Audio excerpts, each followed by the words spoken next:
하나님 말씀은 요한계시록 21장 1절부터 8절까지인데요.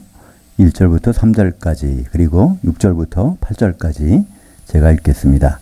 또 내가 새 하늘과 새 땅을 보니 처음 하늘과 처음 땅이 없어졌고 그 바다도 다시 있지 않더라. 또 내가 보매 거룩한 성 새 예루살렘이 하나님께로부터 하늘에서 내려오니 그 준비한 것이 신부가 남편을 위하여 단장한 것 같더라. 내가 들으니 보좌에서 큰 음성이 나서 이르되 보라 하나님의 그 장막이 사람들과 함께 있음에 하나님이 그들과 함께 계시리니 그들은 하나님의 백성이 되고 6절입니다. 또 내게 말씀하시되 이루어졌도다. 나는 알파와 오메가요 처음과 마지막이라. 내가 목마른 자에게 생명수 샘물에서 값없이 주리니 이기는 자는 이것들을 상속으로 받으리라. 나는 그의 하나님이 되고 그는 내 아들이 되리라.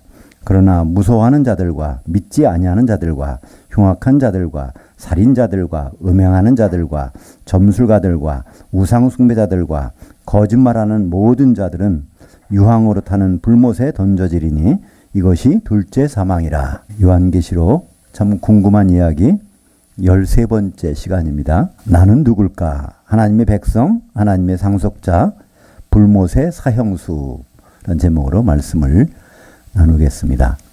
요한계시록은 22장까지 있는데요. 이게 전반부는 1장부터 11장까지 그리고 후반부는 12장부터 22장까지 있습니다. 근데 22장은요 에필로그라고 하는 거죠. 뒤에서 전체를 바라보는 것이기 때문에 요한계시록의 결론은 21장이라고 볼 수 있습니다. 그래서 요한계시록 21장에 있는 내용이 어떻게 보면 성경의 핵심 내용이라고 볼 수가 있는데요. 오늘 우리가 읽은 요한계시록 21장 1절부터 8절까지 사이에 보면 세 부류의 사람이 나옵니다. 하나님의 백성인 사람이 있고 하나님의 아들로서 상속자가 있고 또 불못의 둘째 사망으로 들어가는 어떻게 보면 사형수죠.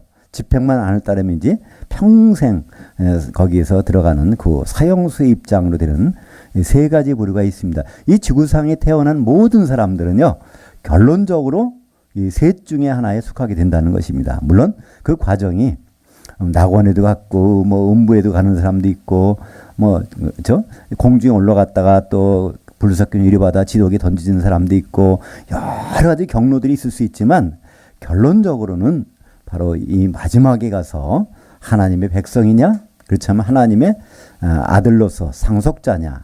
그렇지 않으면 세세토록 불못에 던져져서 있는 둘째 사망에 들어가는 사형수냐? 세 가지가 된다는 것입니다. 그것은 누가 어떤 의견을 제시한다고 하더라도 변할 수 없는 성경에 나와 있는 결론입니다. 그러니까 우리는 지금 짧게 보면요. 우리가 이게 육신을 갖고 사는 한 7, 80년, 요새는 100년, 또 뭐 길게는 100년보다 더 살 수도 있습니다. 여기에 관심을 갖고 있지만 이거 중요한 일입니다. 우리는 하나님이 주신 이 기회를, 육체의 기회를 가지고 사는 것 중요한 일이지만 그러나 성경에서는 우리가 살고 있는 이 육신을 갖고 살고 있는 것을요. 전반전이라고 합니다. 그리고 주님 만날 때까지의 기간을 죽어서 주님 만날 때 그 기간을 하프타임 그리고 부활 때부터 이어지는 것을 이제 후반전 이렇게 성경은 말씀하고 있는데요. 성경에서 전반전, 후반전, 하프타임이라는 말은 명시적으로는 없지만 하프타임이라는 말이 있어요. 사실은. 그것이 요한계시록 14장 13절에 보면 이제 이후로 주 안에서 그리스도 안에서 죽는 자들은 복이 있나니 잠시 쉬리니 하는 단어가 하프타임이라는 단어입니다. 그러니까 운동 경기에서 하프타임이 있다는 얘기는요. 전반전도 있고 후반전도 있다는 얘기이기 때문에 우리는 영적으로 볼 때 전반전에서 지금 우리가 살아가고 있고 죽는 순간부터 주님 오실 때까지는 하프타임이고 그 다음에 부활에서부터는 이제 후반전으로 가는데 후반전에 또 하나 오늘 21장에 보면요. 이건 후반전이라고 볼 수도 없이 연장전이라고 볼 수 있을 것 같습니다. 왜냐하면요. 1절에 보니까 또 내가 새 하늘과 새 땅을 보니 처음 하늘과 처음 땅이 없어졌고 이 천지 만물이 다 없어진 겁니다. 전혀. 그죠?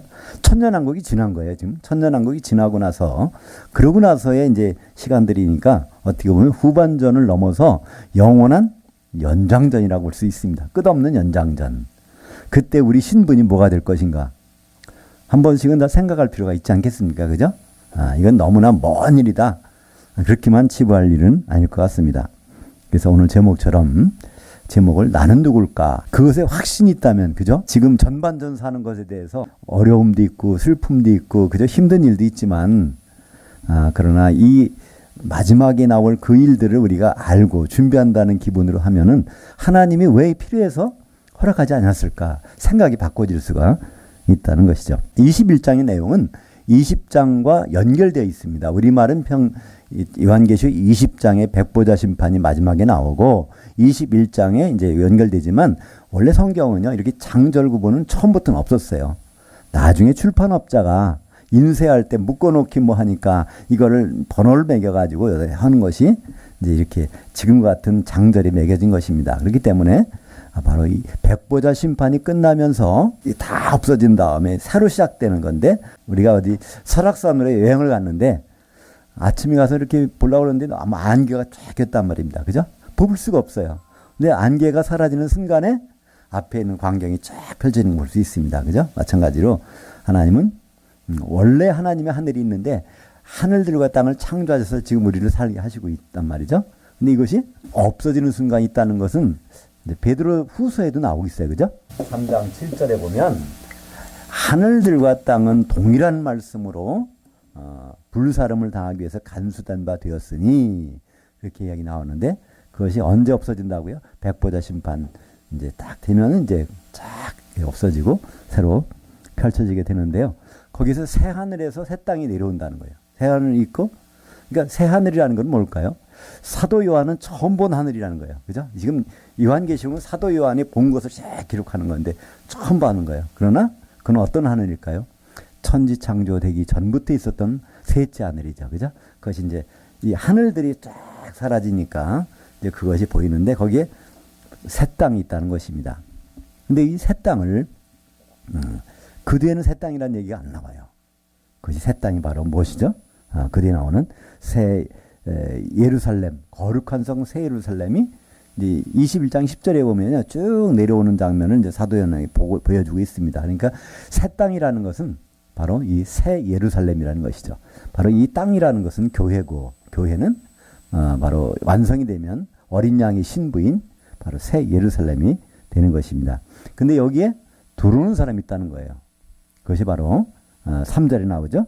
내가 들으니 보호자에서 큰 음성이 나서 이르되 보라, 하나님이 그 장막이 사람들과 함께 있으며 하나님이 그들과 함께 계시리니 그들은 하나님의 백성이 되고, 거기에 이제 들어오는 사람이 있어요.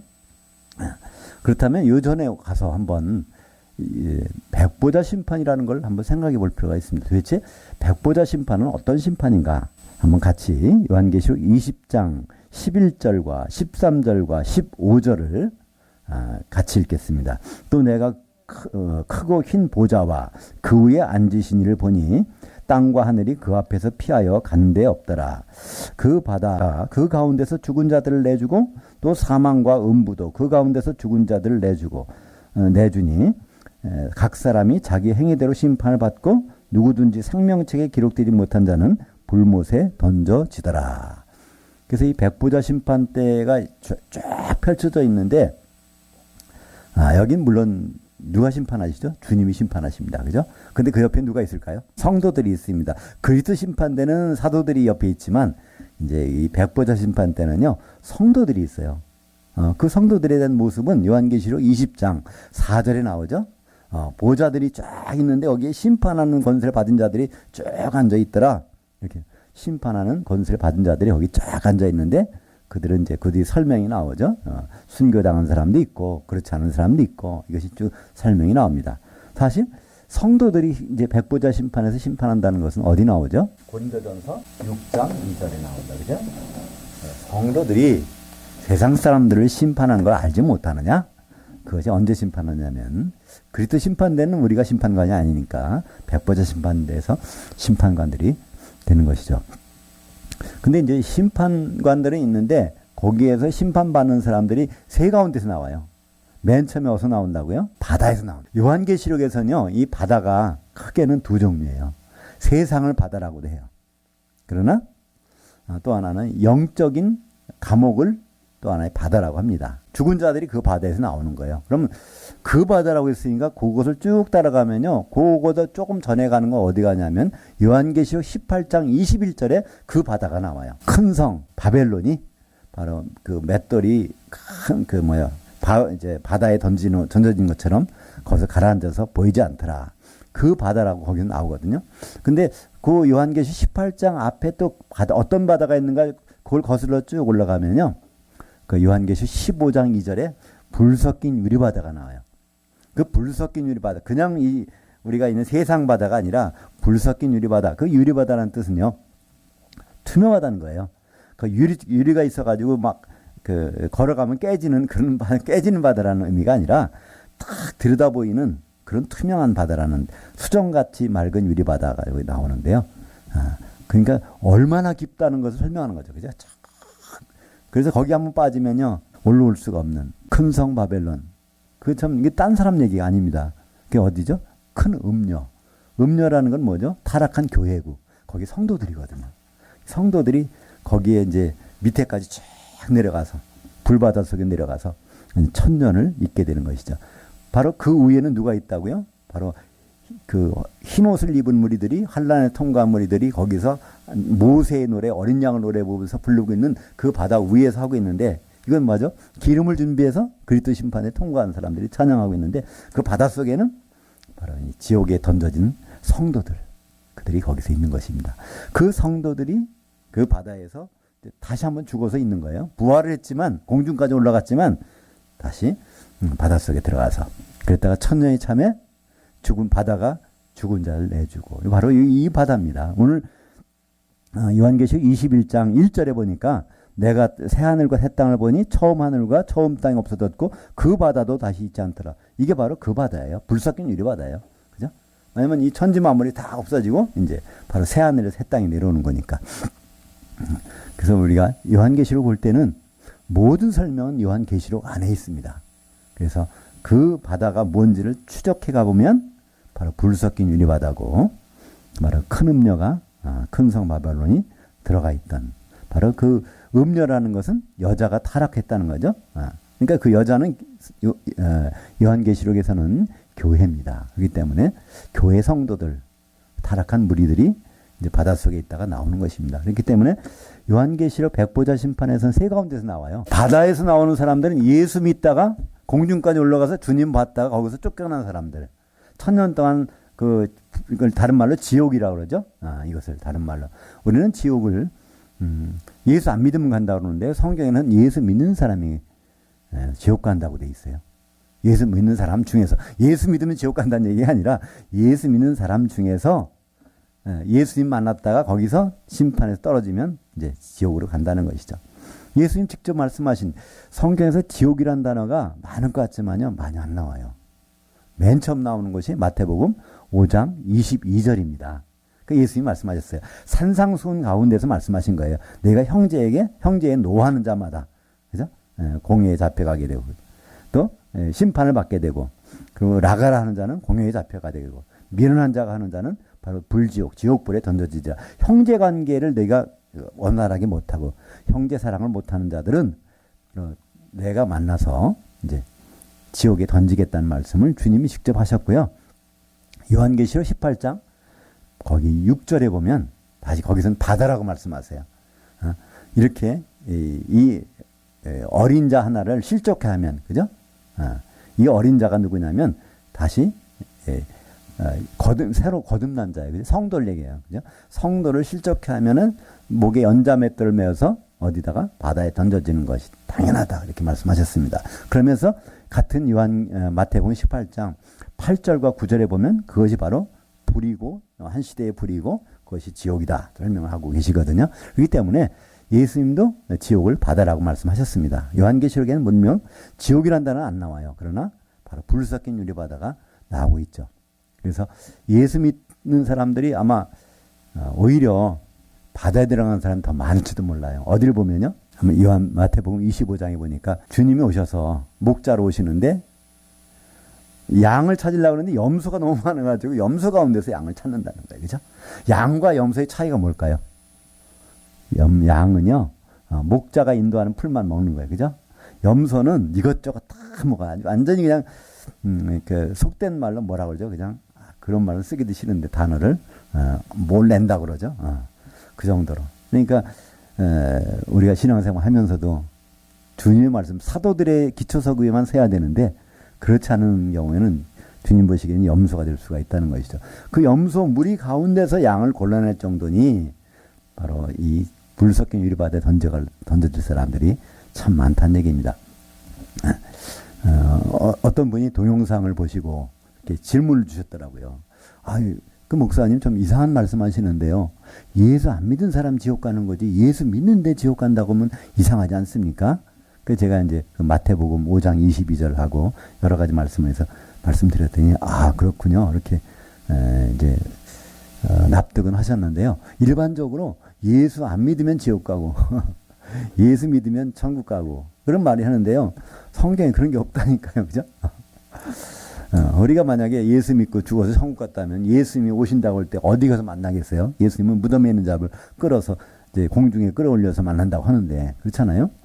그래서 우리는 예수 천당 불신지옥이라는 것은 참 맞지 않는 성경하고는 관계없는 그런 구호라고 볼 수 있습니다.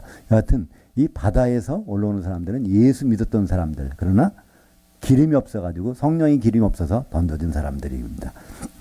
그리고 또 어디서 올라오죠? 사망과 음부에서 사망이라고 하는 가운데 사망이라면 죽은 사람이 있다는 것이에요. 그죠? 근데 죽은 사람이 가는 곳이 과거 예수님 오시기 전에는요 두 군데였습니다. 아브라함의 품이라는 곳도 있고 음부라는 곳도 있어요. 누가복음 16장에 보면 부자하고 거지 나사로가 같은 집에 살았어요. 그런데 살다가 같이 죽었죠. 죽은 바람에 나사로는 천사들에게 이끌려서 아브라함의 품에 들어가고 천사들에게 이끌렸다는 것은 구원받았다는 뜻입니다. 그죠? 히브리서 1장 14절에 보면 하나님은 천사들을 구원받을 상속자들을 도와주라고 보냈기 때문에 이 거지 나사로는 바로 구원받았다는 뜻이죠. 근데 이 부자는 음부에 가서 고통 중에 있다는 것입니다. 그래서 사람들이 죽으면 이제 하나님 안에서 죽은 사람들은 아브라함의 품에 들어가고 아브라함이 있는 곳에 들어가고 그리고 그렇지 않은 사람들은 이제 음부에 들어간다는 것. 바로 성경에 기록되어 있는 것이죠. 그때 있던 사람들이 나중에 백보자 심판 때 나오는 것입니다. 아마 아브라함과 이삭과 야곱과 모든 그런 사람들은 그때 이제 백보자 심판 때 거기에 이제 쓸 거예요. 우리가 보겠죠, 그죠? 부자도 그때 들어갔던 부자도 거기서 나와서 우리를 볼 것입니다. 그러니까 성경에는 예수님은 많은 것들을 비유로도 말씀하셨지만 실화가 있어요. 대표적인 실화가 뭘까요? 부자와 거지 나사로입니다. 이건 실화입니다. 왜냐하면 실명이 존재해요. 그죠? 아브라함도 실명이고요. 나사로도 실명이고 부자만 이름을 안 밝혔는데 그것은 이유는 모르겠지만 이렇게 생각할 수 있죠. 그죠?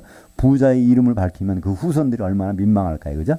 예를 들어서 우리 매국노라고 지칭되는 사람들 그 후손이라고 하면 얼마나 세상에서 얼굴 들고 살기가 좀 힘들잖아요. 그래서 예수님은 이름을 안 밝히시는지는 모르지만 나사로와 아브라함의 이름이 거기 분명히 있습니다. 그리고 분명히 말씀하기를 그 부자가 얘기하는 게 있잖아요. 내 형제 5명은 아직도 살아있다는 거예요. 그죠? 싫어하니까.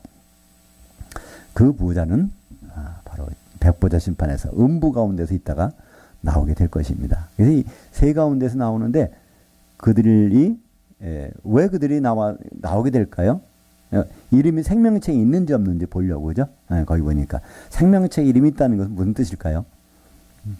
아담이 범죄함으로 그때 영이 죽은 다음부터 그다음부터는 죽은 영이 살아나면 이제 이름을 올리는 거예요. 우리가 아기를 낳으면 어디다 올리죠? 과거는 호적 이제 그 읍사무소나 면사무소 그런 데 가서 호적에다 올렸잖아요. 근데 요즘에는 가족관계 증명 가족관계 기록부 거기다 올리는데 그것처럼 이게 영으로 살아났으니까 올려야 될 것이잖아요. 그죠? 이걸 생명책이라고 해서 거기다 쭉 올려놓은 것입니다. 그러면 아담 이름이 거기 있을까요? 어떻게 아담이 있는 걸 알 수 있을까요? 그건 우리가 이렇게 생각해 볼 수 있습니다. 그죠? 그거를 나타내는 표로, 아담이 그 믿음을 한번 보인 적이 있어요. 그죠?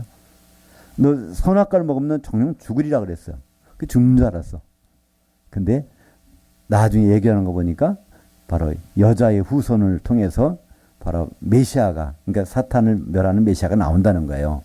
그럼 내 부인이 살았잖아. 그래서 제가 얘기하는 거예요. 하와 그래요. 거기서 창세기 3장 20절인가요?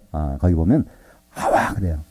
이 하와라는 것은요, 그 여자 이름 부르는 것이 아니에요. 아직 자기 아내는 이름이 없었어요. 그냥 아내라고만 했어요. 근데 거기서 처음으로 그 하와가 이름이 돼버렸어. 이 하와라는 뜻은요, 살았다 그런 뜻이에요. 살았다. 우리 죽는 줄 알았더니 네가 아기를 낳는다잖아. 그럼 나도 살고 너도 살아야 되잖아. 그거를 현실은 하나님 말씀을 계명을 들어보면 선악과를 먹었으니까 죽었는데 하나님이 이렇게 말씀하시는 걸 보면 분명히 살았다는 거예요. 그걸 고백한 겁니다. 그죠? 그 순간에 바로 뭐가 일어나죠? 하나님이 짐승을 잡아서 피를 내서 가죽 옷으로 그 수치를 가려주는 장면이 딱 나오잖아요. 그죠? 바로 그 사람, 인간의 수치, 죄를 가려주는 장면이 거기서 처음으로 표시가 되는데, 그것처럼 아담은 거기서 믿음을 인정받아서, 아브라함도 믿음이 인정받아서 바로 이제 생명체가 올라간 것처럼 아담도 그때부터 아마 그 이름이 거기 올라갔다고 볼 수가 있습니다.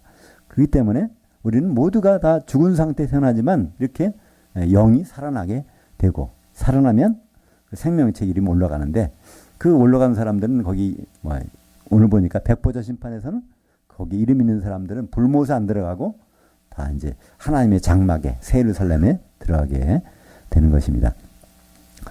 근데 이제 그렇다면 그 음부 가운데서는 여기도 나오는데 이 사람들 왜 조사해 볼까요? 당연히 불신자니까 생명체 이름이 없을 것 같은데. 그죠? 당연히. 근데 조사할 필요가 있으니까 조사하겠죠. 그죠? 베드로전서 4장 6절에 보면 그러므로 죽은 자들에게도 복음이 전파된 적이 있었으니 이는 육신으로는 멸망을 당했으나 영으로는 구원을 얻게 하려 하심이니라. 그것이 바로 베드로전서 3장 18절부터 20절까지 나오는 노아 홍수 때, 그때 복음을 몰라가지고 순종하지 않은 사람들, 그들이 육신은 죽었지만 영으로는 옥에 있단 말이에요. 그들에게 가서 예수님이 복음을 선포하셨고 그들에게 구원을 주시기 위해서 몇 명이 받아들이는지 모르겠지만 그 중에 받아들이는 사람들은 다 생명체에 올라가 있을 것입니다. 그러니까 바로 그들도 분명히 음부에 있었을 테니까 안 믿었으니까 그런 사람들이 있는지 없는지, 그러니까 그것은 무엇을 우리에게 말씀해 주실까요? 사실 우리가 동영상을 만들어 가지고 유튜브를 통해서 올리고 있는데 지금 한 630개가 넘게 올라가 있습니다. 그 중에서 가장 이렇게 조회수가 많은 것이요, 그것이 이제 예수를 모르고 죽은 조상들, 그들의 소원과 구원 문제라는 제목으로 나온 게 있어요. 그것이 한 3년 전 추석 때 제가 그걸 해서 올린 건데, 그것이 조회수가 한 2만 한 4천 이렇게, 지금도 계속 조회가 돼요. 그러니까 많은 분들이 궁금하신가 봐. 예수를 모르고 죽은 우리 조상들이 과연 어떻게 될까? 그게 굉장히 궁금하시니까 특별히 그거는 계속 많은 분들이 이걸 또 들어보시고 또 들어보시는데, 거기에 내용이 그거예요. 베드로전서 4장 6절의 말씀 가지고 제가 설교한 그 내용인데요. 복음을 못 들어봐서 죽은 사람들을 하나님은 불못에 보내지 않는다는 거예요. 그죠? 기회를 반드시 주신다는 겁니다. 그래서 자기의 선택한 결과에 따라 하나님은 거기에 합당한 벌도 내리시고 상도 주시는 것을 성경 우리에게 보여주시고 계십니다. 그렇기 때문에 바로 이 바다 가운데 있는 사람, 사망 가운데 있던 사람, 또 음부 가운데 있던 사람, 그들이 생명체 이름이 있을 수도 있고 없을 수 있다는 얘기예요. 그럼 우리는 이상하잖아요. 바다는 누가 들어갑니까? 다 예수 믿던 사람이 들어갔잖아요. 예수 믿었는데 기름이 없어서 들어간 사람들이잖아요. 근데 생명체에 당연히 이름이 있어야 될 거잖아요. 그럼 두 개의 부류가 있을 것입니다. 이름이 지워졌던가, 그렇지 않으면 이름이 있는 줄 알고 신앙생활을 살았던가, 그냥 교회 다니고 거듭나지 않았는데 아주 꼼꼼히 교회도 다니고 교회 행사도 참석하고 다 했는데 그래서 같이 신앙생활을 했단 말이에요. 근데 나중에 보니까 처음부터 생명체 이름이 없을 수도 있단 말이죠. 그죠? 그러니까 조사해보지, 당연히 있을 것 같으면요. 왜 바다에서 있는 사람한테 생명체 이름이 있는지 없는지 조사를 해보겠습니까? 그죠? 네. 그래서 우리는 그때 백보자 심판 때 조사받는 거는 너무나 두렵지 않습니까?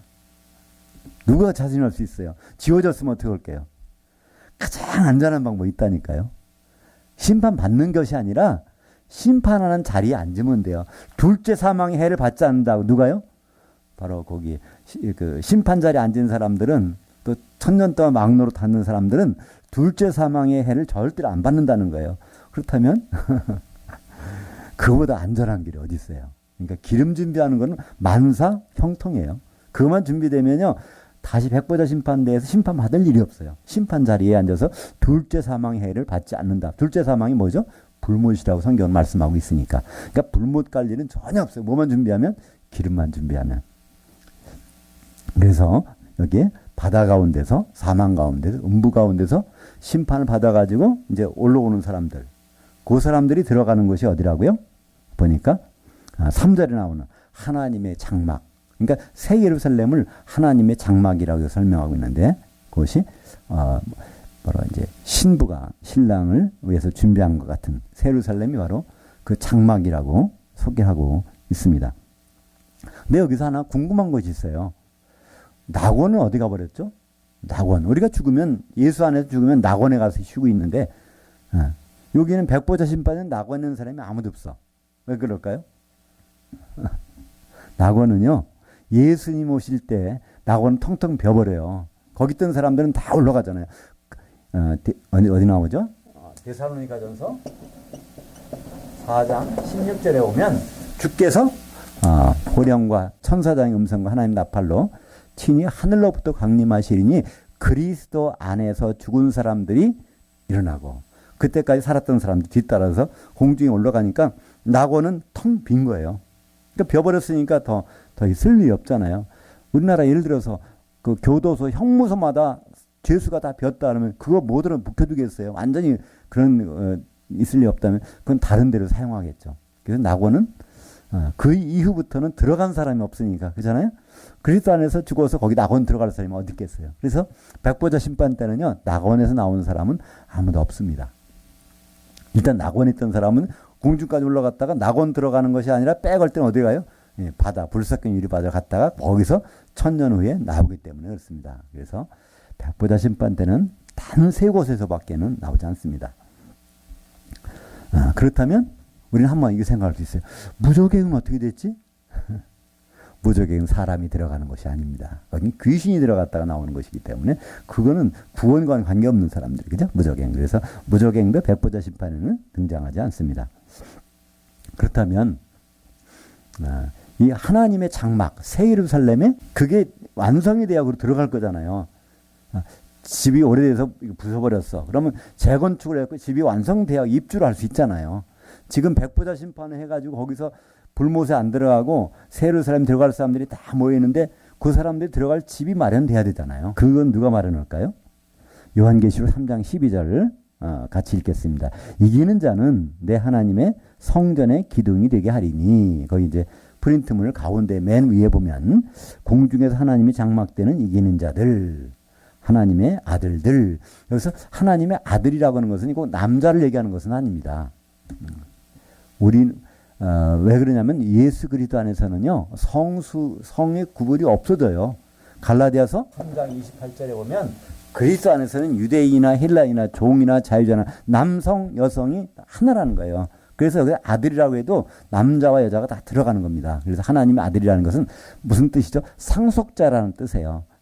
재산을 물려줄 때 자녀에게 물려주지 어떤 회사 사원한테 물려주지 않잖아요. 그것처럼 바로 이 아들이라는 단어는 상속자라는 단어로서 남녀가 구분이 없는 것입니다. 그러니까 여기 성전의 기둥이 된다는 것은 바로 성전의 기둥이 된다는 것은 성전에서 절대로 나갈 일이 없다는 거예요. 성전의 골격을 이루는 사람들이라는 거예요. 그죠? 그러면 장막으로 말하면 이 기둥이죠. 기둥, 폴대라고 하죠. 그 영어식으로 하면. 근데 그것이 바로 이기는 자들이 그런 자리에 들어간다는 것입니다. 근데 그럼 또 이 하나님의 장막을 세우는 장면이 요한계시록에 기록되어 있어요. 한번 볼까요? 요한계시록 7장 9절과 14절 하반절을 거기 프린트문 있는 대로 같이 읽겠습니다. 이 일 후에 내가 보니 각 나라와 족속과 백성과 방언에서 아무도 능히 셀 수 없는 큰 무리가 나와 흰 옷들을 입고 손에 종려가지를 들고 보좌 앞과 어린 양 앞에 서 있는데 14절 하반절입니다. 이들은 큰 환란에서 나오는 자들인데 어린 양의 피에 자기 옷들을 씻어 희게 하였느니라. 15절 그러므로 그들이 하나님이 보좌 앞에 있고 또 그의 성전에서 밤낮 하나님을 섬김에 보좌에 앉으시니가 그들 위에 장막을 치시리니. 그러니까 요한계시록 21장 3절은 하나님 장막에 들어와 있는 사람들이 있는가 하면 요 사람들은 어떤 사람이에요? 바로 거기다가 기둥이 돼가지고 장막을 친다는 거예요. 이들이 누구라고요? 이들이 14만 4천일까요? 아니요. 14만 4천 물론 포함되겠죠. 14만 4천이라면 왜 셀 수가 없어요? 14만 4천 세는 숫자인데, 그죠? 셀 수가 없다는 거예요. 그들을 포함해서 바로 이기는 성도, 7교회에 바로 이기는 성도들을 여기서 말씀하고 있죠. 어떻게 이겼을까요? 흰옷을 입었다는 거예요. 그러니까 예수님의 그 피로 깨끗함을 받은 사람들. 이것이 바로 요한계시록 21장 7절 이기는 자는 이것들을 상속으로 받으리라. 나는 그의 하나님이 되고 그는 내 아들이 되리라. 그러니까 상속자가 된다는 거예요. 누가? 이기는 자가. 상속자가 된다는 건 뭘까요? 성전의 기둥이라는 얘기죠. 절대로 나갈 일이 없으니까 거기죠. 그래서 여기 보니까 요한계시록 21장 7절에 보면은 이기는 자는 이것들을 상속으로 받으리라. 이것들을 상속으로 받는다고 그러는데 이것들이 뭘까요? 근데 요한계시록은요. 첫 번 1장부터 봐야 돼요. 그러니까 이기는 자들은 어디 나오죠? 이기는 자는 2장부터 3장 사이에 나와요. 7번 나와요. 이기는 자에게 상속으로 받을 것이 쭉 설명되어 있단 말이에요. 그러니까 그 내용을 그래서 일반적으로 이것들이라는 것은 앞에 나온 내용들입니다. 그죠? 이기는 자가 받는 게 있다는 거예요. 한번 그걸 살펴볼까요? 요한계시록 2장 7절 하반절에 한번 같이 읽죠. 이기는 자에게는 내가 하나님의 낙원에 있는 생명나무 열매를 주워 먹게 하리라. 이 낙원은 성경에 두 종류입니다. 죽어서 잠시 쉬러 가는 것이 있고 바로 사도 요한이 봤던 셋째 하늘에 가서 거속에 들어가서 봤던 거기서 나중에는 쭉 내려오죠. 마지막에 새 하늘에 내려오고 새 예루살렘에 있는 것. 그러니까 바로 이기는 자는 어디? 새 예루살렘 그 안에 이제 있게 된다는 것이죠. 그 다음에 요한계시록 2장 11절 하반절입니다. 이기는 자는 둘째 사망의 해를 받지 아니하리라. 그러니까 이기는 자는 어디에? 불못에 갈 일이 없다는 거예요. 당연하죠. 이기는 자가 심판하고 있는데 왜 불못에 들어갑니까? 그죠? 그러니까 참 이기는 자는 너무나 귀한 자리인데 또 사실은 간단해요. 그죠? 이기는 자 되는 거는요. 요한계시록 2장 17절 하반절에 이기는 자에게는 내가 감추었던 만나를 주고 또 흰돌을 줄 터인데 이 감추인 만나를 준다는 건 무슨 뜻일까요? 만나는요. 이거 보관을 못하게 돼 있어요. 그러나 유일하게 보관이 되는 곳이 있었어. 예. 지성소 안에, 그죠? 지성소 안에 법궤에는요, 그 세 가지가 있죠. 돌판이 있고, 또 만나 항아리가 있고, 만나담 항아리, 그리고 아론의 쌍난 지팡이가 있단 말입니다. 그것을 보존해서 거기다 지성소 안에 법궤 속에다 넣어놓고요. 이제 보통 때는 거기 꺼내놓고 이동할 때는 법궤 넣어가지고 이동하고 이렇게 돼 있단 말입니다. 그러니까 이 감추인 만나라는 것은 지성소 안에 있는 것을 얘기하는 거거든요. 그렇다면 지성소 안에까지 갈 수 있다는 거죠. 그죠? 그걸 먹게 한다는 얘기는요. 그걸 주게 했다는 얘기는요. 하나님의 성전 깊은 곳까지 들어가는 거니까 바로 이기는 자는 그 주인공이 된다는 것이죠. 그리고 2장 26절입니다. 이기는 자 곧 끝까지 내 일들을 지키는 자에게는 내가 만국을 다스리는 권세를 주리니. 이게 1000년 동안 왕노로 되게 한다는 거예요. 어디서? 공중에서. 누구와 더불어? 바로 예수님과 더불어. 3장 5절입니다. 이기는 자는 이와 같이 흰옷을 입을 것이요 내가 그 이름을 생명책에서 결코 지우지 아니하고. 그러니까 이기는 자는 생명책의 이름이 안 지워진다는 거예요. 다시 말해서 생명책 이름이 올랐어도 지워질 수가 있다는 거예요. 뭐가 되면? 이기는 자가 안 되면. 이기는 자는 절대로 안 지우니까. 요한계시록 3장 12절입니다. 이기는 자는 내 하나님의 성전의 기둥이 되게 하리니. 우리가 좀 전에 봤던 것이죠. 또 마지막으로 3장 21절 이기는 자에게는 내가 내 보좌에 함께 앉게 하여 주기를. 내가 이기고 아버지 보좌에 함께 앉는 것과 같이 하리라. 그러니까 예수님이 1000년 동안 왕노릇 하는데 그 보좌에 같이 앉는다는 거예요. 더구나 또 이건 심판의 보좌, 백보자 심판대 그 보좌에서 같이 심판한 자리에 있다는 것입니다. 그러니까 이기는 자는요, 이게 참 대단한 거예요. 근데 많은 사람들은 이긴 자라는 사람, 지금 이긴 자라고 하는 사람이 있어요. 그죠? 거기는 아니 이기는 자가 아니라 이긴 자가 있다는 거예요. 그러니까 이긴 자 앞에만 와서 말을 들으면 다 구원받고, 이긴 자 앞에서 말을 들으는 사람들이 13만 4천 명이고, 이긴 자가 있다는 거예요. 이긴 자는 아직 등장한 게 없습니다. 그죠? 지금 끝까지 성경에 이기는 자라는 것은요, 현재 진행형이 현재 분사예요. 이기는 자, 끝까지 이기고 있는 거예요. 끝까지. 한 번 이겨서 끝나는 것이 아니라 끝까지. 근데 우리가 왜 이기는 것이 이렇게 어려울까요? 우리가 과연 이길 수 있을까요? 이 세상에서? 우리는 이 세상에서는요, 전반전에서는 이길 수가 없습니다. 우리는. 왜 이길 수 없죠? 우리가 누구하고 싸우는 거예요? 사람하고 싸우면 이길 수 있어요. 그죠? 근데 우리가 싸우면요, 사람하고 싸우는 것이 아니라 악한 영들하고 싸운다니까요. 마귀하고 우리가 싸워서 우리는 못 이겨요. 왜 못 이기죠? 마귀는 우리의 육신을 공격할 권리를 갖고 나왔단 말이야. 그게 어디 나오죠? 창세기 3장 14절 보죠. 거기 4번 짐승에게 주어진 마귀의 권세. 마귀의 권세가 어떤 권세인가 한번 보시죠. 여호와 하나님이 그 뱀에게 이르시되 내가 이렇게 하였으니 내가 모든 가축과 들의 모든 짐승보다 더욱 저주를 받아 배로 다니고 살아있는 동안 티끌을 먹을지니라. 이 선악과 사건 이후에 땅에 티끌을 먹는다는 거예요. 흙에 티끌을 먹어. 그 권리를 아예 주셨어요. 근데 이 티끌이 봐요. 어디서 나온 거죠? 아담한테 얘기합니다. 같은 창세기 3장에서 하신 말씀이에요. 아담 보고 너 몸 이거 티끌에서 나왔으니까 너는 티끌로 돌아가야 돼. 그렇다는 얘기는 우리 육신이 바로 아담으로부터 모든 사람은 티끌로 나왔는데, 이건 누구 밥이에요? 마귀의 밥이라는 거예요. 사탄에게 줬어요. 언제까지? 그가 무적행이 들어갈 때까지는 공격을 당하게 됐단 말이에요. 하나님 왜 이렇게 비참한 것을 우리에게 만들어 놓으셨을까요? 그건 사실 비참한 것이 아니죠. 마귀의 공격을 받게 되고 마귀에 이기게 되면요, 뭐가 돼요? 우리가 정신 차려서 갈 길을 돌아보고 갈 수 있단 말이에요. 그죠? 근데 우리가 그게 없다면요, 우리는 잘못 갈 수 있어요. 그런 얘기 많이 나오잖아요. 그죠? 어떤 물에다가 개구리를 집어넣고서 서서히 데우면요, 그냥 개구리는 거기서 편안히 있다가 죽어버린다고.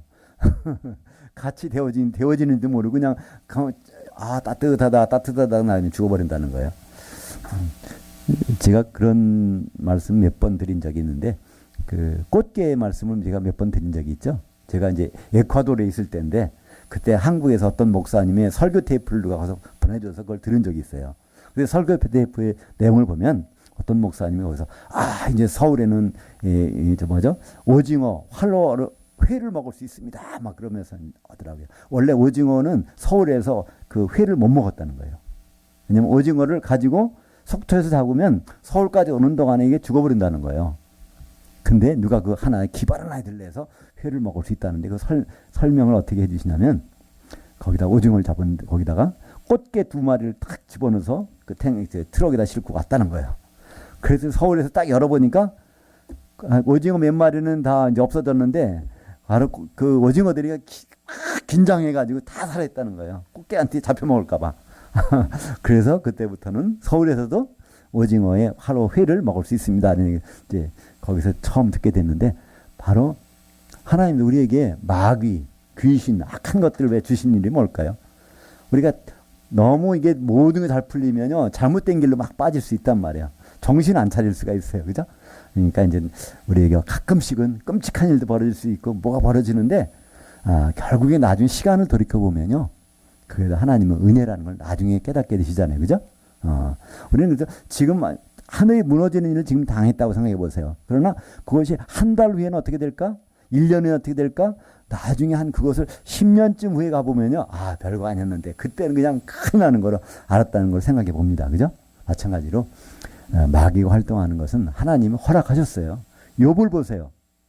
마귀가 활동하는 걸 허락하셨기 때문에 재산도 날라가고, 응? 10남매도 다 죽어버리고, 몸에 악창이 들고, 부인도 떠나고, 그런 일들이 막 벌어진 거, 그것이 누구 때문에?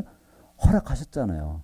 그 목숨만은, 생명만은 건드리지 말아라. 그래서 결국은 그것이 지나간 다음에 하나님을 알게 되죠. 과거에는 내가 하나님을 귀로만 남을 통해서 들었는데 이제는 직접 눈으로 보는 아니다면서 하나님에 대해서 확실히 알게 되는 계기가 바로 마귀의 시험을 통해서 하나님을 알게 되는 것을 볼 수 있습니다. 마찬가지로 그래서 우리가 이 세상에서는요, 마귀의 공격에서 우리는 살아남을 수가 없어요. 결국은 죽을 수도 있어요. 그러나 그게 끝이 아니라는 것이죠. 그래서 이 마귀는 근본적으로 그런 권한을 가지고 지금 있는 것입니다. 우리 눈에는 안 보이지만 그런 권한을 갖고 있습니다. 마태복음 10장 28절 한번 같이 읽겠습니다. 몸은 죽여도 혼은 능히 죽이지 못하는 자들을 두려워하지 말고 오직 몸과 혼을 능히 지옥에 멸하실 수 있는 이를 두려워하라. 그 예수님의 명령문이에요. 누구 두려워하지 말라고요? 몸은 죽여도 혼을 능히 죽이지 못하는, 이거는 이 몸은 혼의 몸이죠. 우리 혼의 몸을 죽이는 누가 있다고요? 그러니까 이 마귀 귀신들을 절대 두려워하지 말라는 거예요. 근데 누굴 두려워하라고요? 몸과 혼을 지옥에 던질 분을 두려워하는 거예요.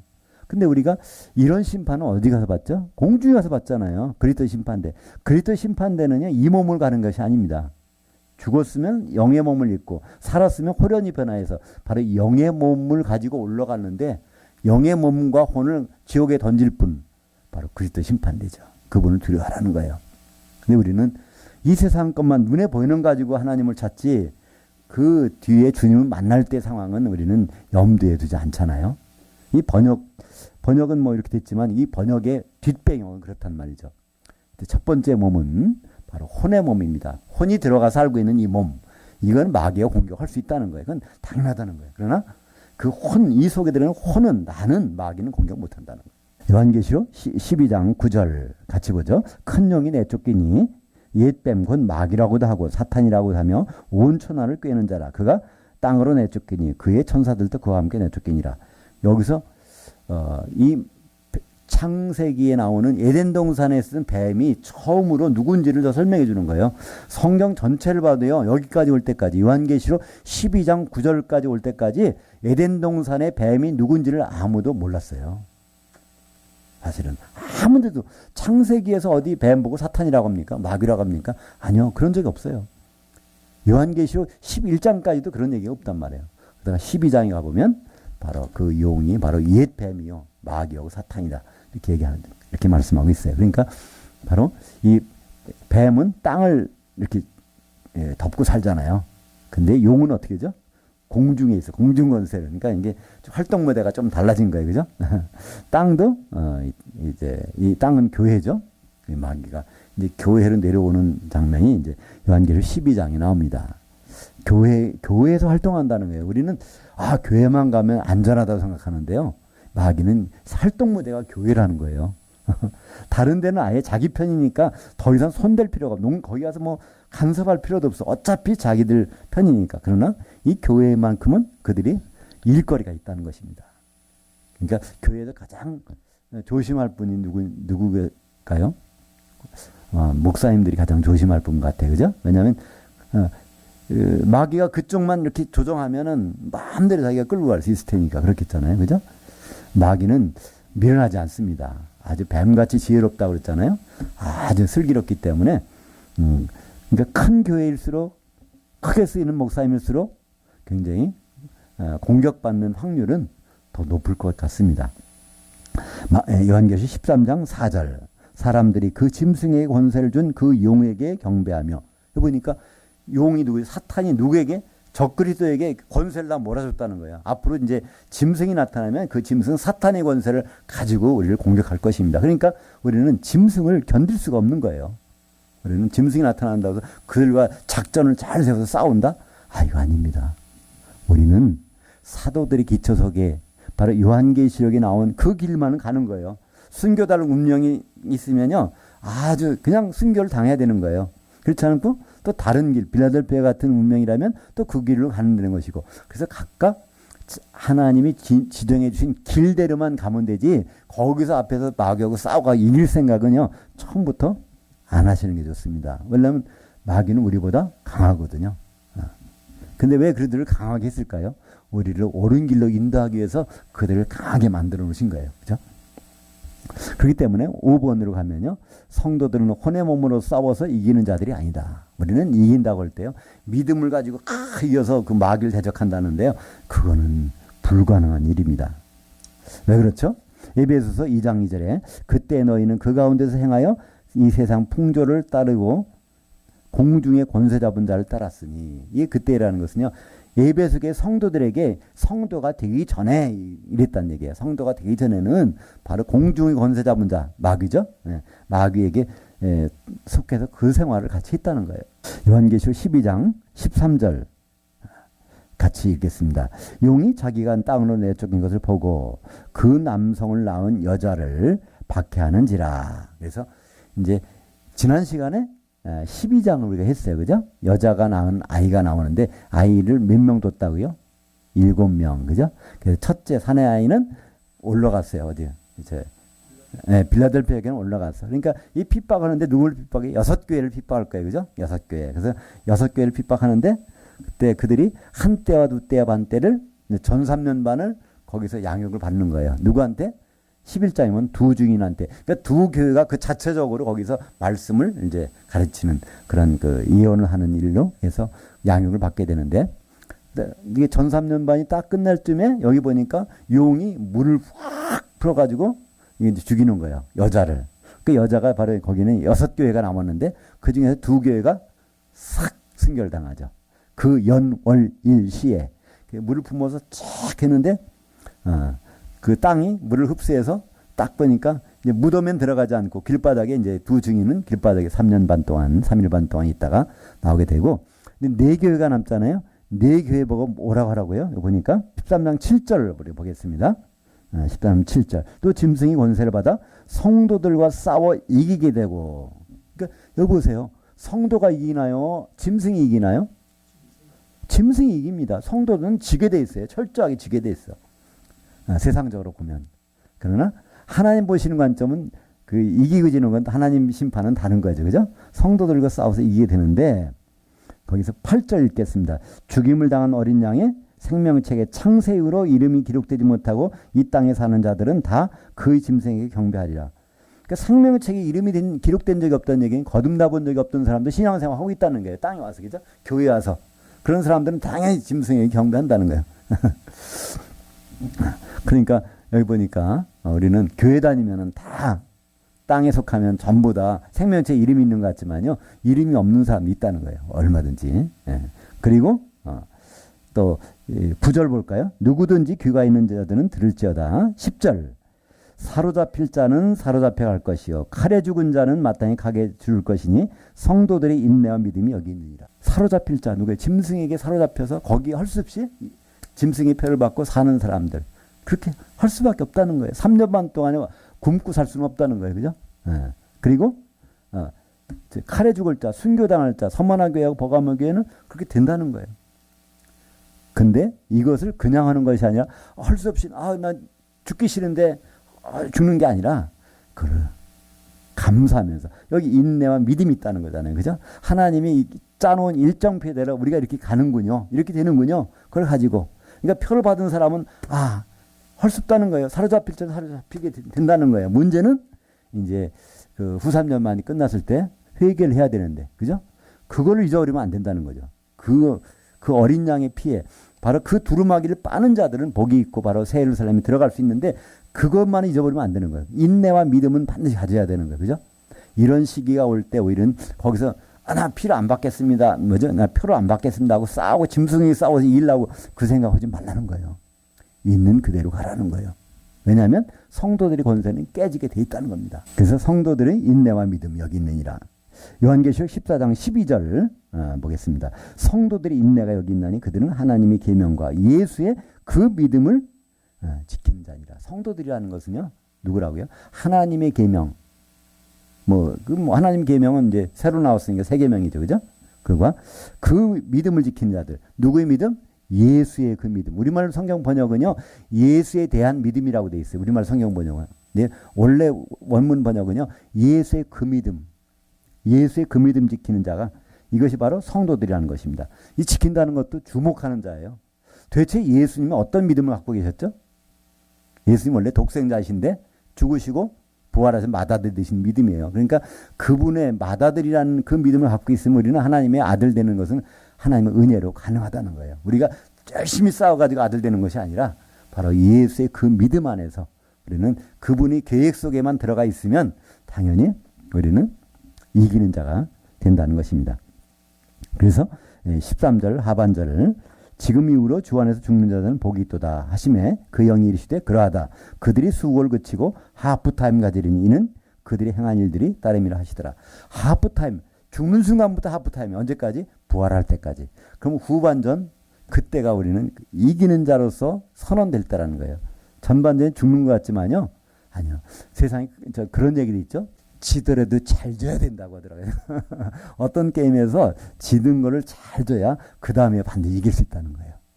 이거는 성경하고는 관계없는 얘기지만 일단 그 말이 좀 생각이 나네요. 그죠? 우리는 여기서 보니까 짐승이 성도들을 이긴다는 거예요. 근데 그러니까 결국 우리가 지는 거예요. 그죠? 전반전에서는 지는 것 같더라도 지는 것을 바로 성경에 기록된 대로 예수님 우리에게 허락한 그 길대로 지는 거예요. 그죠? 근데 사실은 그 길로 쭉 가보면 그 다음에 진짜 이기는 분은 예수님이 이겨주셔야 우리가 이기잖아요. 그죠? 그래서 우리는 그분만 믿고 가는 거예요. 그죠? 그분의 작전 속에 들어가서 우리는 그렇게 하는 거죠. 그건 사실 지는 것이 아니라 예수님의 그 믿음을 지키는 거고 바로 그것이 바로 우리에게 인내라는 것이죠. 그것이 바로 우리가 이기는 자가 되는 길입니다. 성경에서 이기는 자라는 말은요, 몇 번 나오냐면 9번 나와요. 요한계시록에 8번, 요한일서에 한 번 나옵니다. 요한일서. 도대체 이기는 자가 뭘까? 우리는 그냥 막 싸워서 이기는 자일까? 성경에서 이기는 자는요, 하나님이 이겼다고 선언하는 것은요, 좀 달라요. 그것이 바로 요한일서 5장 5절에 보죠. 예수께서 하나님의 그 아들이심을 믿는 자가 아니면 세상을 이기는 자가 누구냐? 예수께서 하나님의 그 아들이라는 거예요. 근데 우리는 하나님의 그 아들은 뭐만 생각나요? 독생자만 생각나잖아요. 아닙니다. 우리는 독생자로 오셔서 죽으시고 맏아들로 부활하신 것. 로마서 1장 3절과 4절이 그 얘기예요. 바로 예수 그리스도의 복음이라는 것은 바로 육지로는 다윗의 후손으로 오셔서 바로 영으로는 성결한 영으로 이렇게 바로 인정이 되셨다는 거예요. 그러니까 육신으로 오셔서 독생자로 죽으시고 맏아들로 부활하시면 뭐가 되죠? 하나님 집에 자녀가 많이 생겨요. 그죠? 하나님 집에 독자 하나밖에 없으면 우리는 자녀가 안 돼요. 근데 그분이 죽으시고 우리가 그분 죽으시니 도와드리는 거 없어요. 그죠? 근데 그분이 홀로 와서 죽으셨어. 고난받고. 또 부활도 그분 스스로 하셨지 우리가 그분 부활하십시오 밀어드린 적이 없단 말이에요. 순전히 그분이 죽으시고 부활하셔서 맏아들 되신 가운데 우리는 공짜로 거저로 은혜로 하나님의 자녀되는 권리를 얻었단 말이에요. 그분이 맏아들이시니까 우리는 하나님의 자녀라는 걸 합법적인 권리가 나온다는 것이죠. 이것이 바로 예수께서 하나님의 그 아들 되신 것을 믿는 것. 그것이 이긴 자라는 거예요. 마귀하고 싸워가지고 이기는 것이 아니라 바로 예수님이 누구라는 분을 아는 것. 그것이 바로 이기는 자라는 것입니다. 그걸 끝까지 선언하는 것. 그래서 예수님은 독생자이시지만 예수님은 맏아들. 이게 요한계시록 1장 5절에 처음 이걸 선언해요. 1장 5절 볼까요? 신실한 증인으로 죽은 자들 가운데서 맏아들 되시고 우리말 번역은 이 번역을 안 해놓고 그냥 동사로 번역했어요. 먼저 나시고. 이게 맏아들이라고 하는 명사. 프로토토코스가 됐다는 거예요. 맏아들이라는 것은 계속 너무나 제가 오늘 반복을 많이 말씀드리는데 맏아들이라는 것은 하나님의 집에 아들이 하나가 아니라는 거예요. 그죠? 여럿이 있다는 거예요. 그래서 우리는 하나님의 아들 되는 것. 그러니까 이기는 자라는 것은요. 그것을 꼭 붙들고 있으면 예수님 맏아들이라는 사실을 붙들고 있는 사람은 바로 이기는 자는 하나님의 아들이 된다는 거예요. 그것이 요한계시록 21장 7절에 나오고 있습니다. 또한 요한계시록 자체 내에서도 이기는 자가 누구라는 설명이 있어요. 그것이 바로 요한계시록 2장 26절입니다. 이기는 자, 우리말 번역은 이기는 자와 끝까지 내 일을 지키는 자 이렇게 하는데요. 원래 성경 원문에는 이게 동격입니다. 이기는 자라고 하면은 누구를 말하는 것 같으냐 하면 끝까지 내 일들을 지키는 자인데 이런 뜻이에요. 여기서 끝까지 누구? 예수님의 일. 예수님이 지금 초림 때는 그 아내를 마련하기 위해서 피를 흘리셨고 교회를 사시기 위해서 재림 때는 신랑을 오시는 그것이 그분의 일이에요. 그죠? 이거 일을 끝까지 주목해 보는 거예요. 그죠? 아, 예수님이 그때 왜 오셨지? 6월절 날 왜 죽으셨지? 아, 바로 피를 흘리시려고. 그러니까 피를 흘리셔야 교회를 사실 수 있으니까. 그래서 아담이 그 피를 흘려서 그 아내를 만들어 온 것처럼, 그죠? 마찬가지로 그분이 결국은 다시 오셔서 결혼하시겠구나. 그분의 일을 주목하는 자. 이게 누구라고요? 이기는 자라는 거예요. 우리는 자꾸만 싸우는 걸 얘기하는데요. 마귀하고 우리가 싸워서 이길 수 없어요. 그러나 바로 이기는, 하나님이 인정하시는 승리자, 이기는 자는요, 바로 예수님의 그 일을 끝까지 주목해서 보는 자. 여기 바로 요한계시록 2장 26절에 그 이기는 자의 정의가 나옵니다. 이걸 보면요, 거기에 우리는 쉽게 알 수 있어요. 이기는 자, 곧 끝까지 내 일을 지키는 자에게는 그에게 만국을 다스리는 권세가 준다고 되어 있어요. 그에게 단수예요, 단수. 만약에 이기는 자가 따로 있고 끝까지 예수의 일을 지키는 자가 따로 있다면 그들에게, 이렇게 해야 되잖아요. 그들에게 만국 다스리는 권세를 준다고 해야 되잖아요. 근데 그게 아니에요. 단수. 이기는 자, 곧 바로 끝까지 예수의 일을 주목하는 자에게는, 단수, 그에게는 바로 만국을 다스리는, 1000년 동안 왕노릇하는 권세를 주시겠다는 것입니다. 그래서 이 승리, 지금 가장 큰 문제는 뭐예요? 우리 대적은 어디 있어요? 공중에 있잖아요. 그죠? 공중 곳에 잡은 마귀가 있어요. 그러니까 우리는 안 보이지만 사탄 마귀가 공중에 있단 말이에요. 그거는 우리는 그를 이길 수가 없어요. 근데 누가 이기죠? 예수님. 마지막에 요한계시록 16장 17절에 아마겟돈 전쟁이 일어나려고 다 준비가 됐는데 마지막 대접을 거기다가 딱 쏟아버려요. 공중에 바로 무적행으로 이제 붙들려 가는 거죠. 그래서 결국은 예수님이 이기니까 우리는 바로 이기는 자가 되는 겁니다. 그분 따라가는 거예요. 그죠? 그러면 바로 우리는 바로 이기는 자가 됩니다. 그러다 보니까 그분과 더불어서 1000년 동안 이 왕노릇 하게 되는 것이죠. 그래서 요한계시록 19장 19절에 보면 바로 백마 탄 자가 나와요. 그분이 이겨요. 짐승을. 그래서 짐승 어디다 집어넣어요? 불못에다가 집어넣습니다.